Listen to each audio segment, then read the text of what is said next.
السلام علیکم تمام معزز خواتین و حضرات کو H I Urdu TV کی آج کی اس ویڈیو میں خوش آمدید کہتے ہیں۔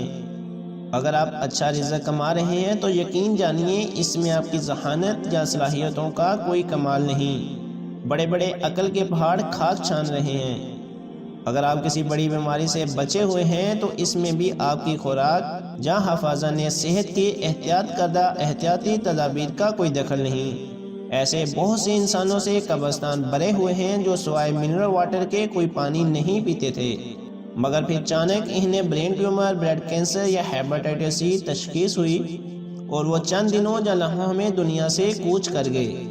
اگر آپ کی بیوی بچے سرکش نہیں بلکہ آپ کے تابع دار و فرما بردار ہیں، خاندان میں بیٹے بیٹیاں مہذب، باحیا اور باکردار سمجھے جاتے ہیں، تو اس کا سب کریڈٹ بھی آپ کی تربیت کو نہیں جاتا، کیونکہ بیٹا تو نبی کا بھی بگڑ سکتا ہے۔ اگر آپ کی کبھی جیب نہیں کٹی، کبھی موبائل نہیں چھینا، تو اس کا یہ مطلب نہیں کہ آپ بہت چوکنے اور ہوشیار ہیں، بلکہ اس سے ثابت ہوا کہ اللہ نے بدمعاشوں، جیب کتروں اور رہزنوں کو آپ کے قریب نہیں بھٹکنے دیا تاکہ آپ ان کی زر رسانیوں سے بچے رہیں۔ الحمدللہ مجھے مذکورہ بالا تمام نعمتیں میسر ہیں، سوائے اس کے کہ ایک بار ایک تھکا ہوا نوکیا موبائل جیب سے نکل گیا، اور وہ بھی اس لیے کہ میرے ایک عزیز کا موبائل نکل جانے پر میرے دل میں یہ خیال آیا کہ لوگ کیسے مست اور مدہوش ہو کر چلتے ہیں کہ کوئی ان کی جیب سے موبائل لے اڑے انہیں پتہ تک نہیں چلتا۔ بس اگلے ہی دن میرے ساتھ بھی ایسا ہی ہو گیا۔ من میں جھانکا تو اندر سے صدا آئی، اے ڈیڑھ ہوشیار، جب تقدیر کا لکھا سامنے آئے تو عقل کی چڑیا پرواز کر جایا کرتی ہے۔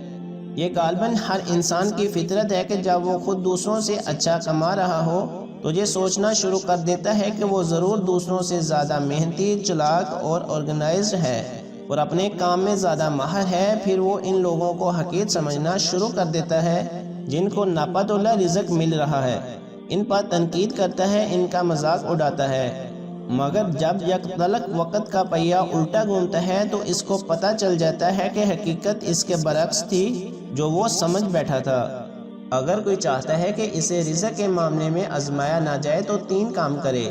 پہلا، جو کچھ مل رہا ہے اسے محض مالک کی عطا سمجھے، نہ کہ اپنی قابلیت کا نتیجہ، اور ساتھ ہی مالک کا شکر بھی بجا لاتا رہے۔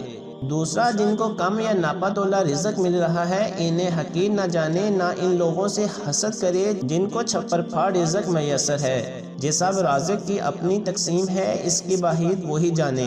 سوم، جتنا ہو سکے اپنے رزق میں دوسروں کو شامل کرے، زیادہ ہے تو زیادہ، کم ہے تو کم شامل کرے۔ سب سے زیادہ حق والدین اور رحم کے رشتوں کا ہے۔